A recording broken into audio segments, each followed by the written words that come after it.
शहर से दूर बर्फ से ढकी वीरान वादी के बीच एक पुराना लकड़ी का घर खड़ा था, ब्लैक हॉल मैनर।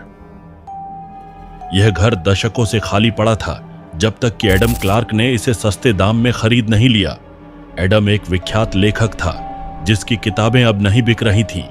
वह अपनी प्रेरणा फिर से पाने के लिए इस अकेलेपन भरे घर में रहने आ गया। पहली रात को ही एडम को अपने कमरे के दरवाजे के नीचे से एक पीला मुड़ा तोड़ा खत मिला। खत पर टेढ़े मेढ़े अक्षरों में लिखा था, दरवाजा मत खोलना। रात के ठीक 3 बजे। एडम ने इसे किसी शरारत के रूप में नजरअंदाज कर दिया, लेकिन रात के 3 बजे घर के नीचे वाले हॉल से हल्की हल्की सरसराहट और किसी के खुरदुरे पैरों की आहट सुनाई देने लगी। उसने नीचे जाने की हिम्मत नहीं की, बस कमरे का दरवाजा बंद कर लिया। अगली सुबह एडम ने घर का मुआयना किया। हॉल में लकड़ी का फर्श जगह जगह से उखड़ा हुआ था और दीवारों पर अजीबोगरीब खरोंचों के निशान थे। ऐसा लग रहा था मानो कोई बड़ी ताकत से दीवार को खरोंच रहा हो।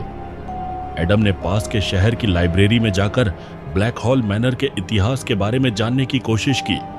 उसे पता चला कि 50 साल पहले इस घर में मिल्ड्रेड हार्परसोन नाम की एक औरत ने आत्महत्या की थी। लोगों का कहना था कि मिल्ड्रेड ने किसी दरवाजे को खोलकर कुछ भयावह चीज को अंदर आने दिया था। तीसरी रात एडम ने कमरे में कैमरा सेट किया और दरवाजे के पास बैठ गया। घड़ी ने जैसे ही 3 बजाए, दरवाजे के दूसरी ओर से एक धीमी घिसटती हुई आवाज आने लगी। एडम, खोलो, मुझे अंदर आने दो। आवाज इतनी ठंडी और कंपा देने वाली थी कि एडम के शरीर में सिहरन दौड़ गई।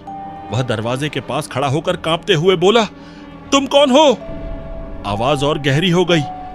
मैं वही हूं जिसे मिल्ड्रेड ने बाहर छोड़ा था। दरवाजा खोलो एडम। अचानक दरवाजे के नीचे से एक काली परछाई कमरे के अंदर रेंगती हुई आने लगी। कैमरे ने कुछ रिकॉर्ड नहीं किया, सिर्फ काली लहरें और अंधेरे के फटने की आवाज। एडम ने घर छोड़ने की कोशिश की, लेकिन मुख्य दरवाजा अंदर से जाम था। जैसे जैसे दिन ढल रहा था, घर की दीवारें धीरे धीरे सड़ने लगीं। अजीब सड़ांध पूरे घर में भर गई। अगली रात एडम ने तय किया कि वह दरवाजे को खोलेगा ताकि यह सिलसिला खत्म हो सके। ठीक 3 बजे वह कमरे के दरवाजे के सामने खड़ा हो गया। उसकी उंगलियां कांप रही थीं। जैसे ही उसने दरवाजा खोला, बाहर का अंधेरा उसके ऊपर टूट पड़ा। ठंडी हवा ने उसकी सांस रोक दी। एक भयानक विकृत चेहरा उसकी आंखों के सामने चमका।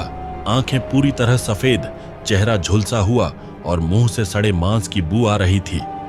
अब तुम मेरी जगह हो एडम। 1 हफ्ते बाद स्थानीय पुलिस को ब्लैक हॉल मैनर में एडम का शव मिला। उसका चेहरा भय से बुरी तरह विकृत था। कमरे के दरवाजे पर खून से लिखा था, दरवाजा मत खोलना, रात के 3 बजे। कहते हैं जो कोई भी उस घर में रहता है उसे हर रात वही आवाज सुनाई देती है, दरवाजा मत खोलना, मुझे अंदर आने दो।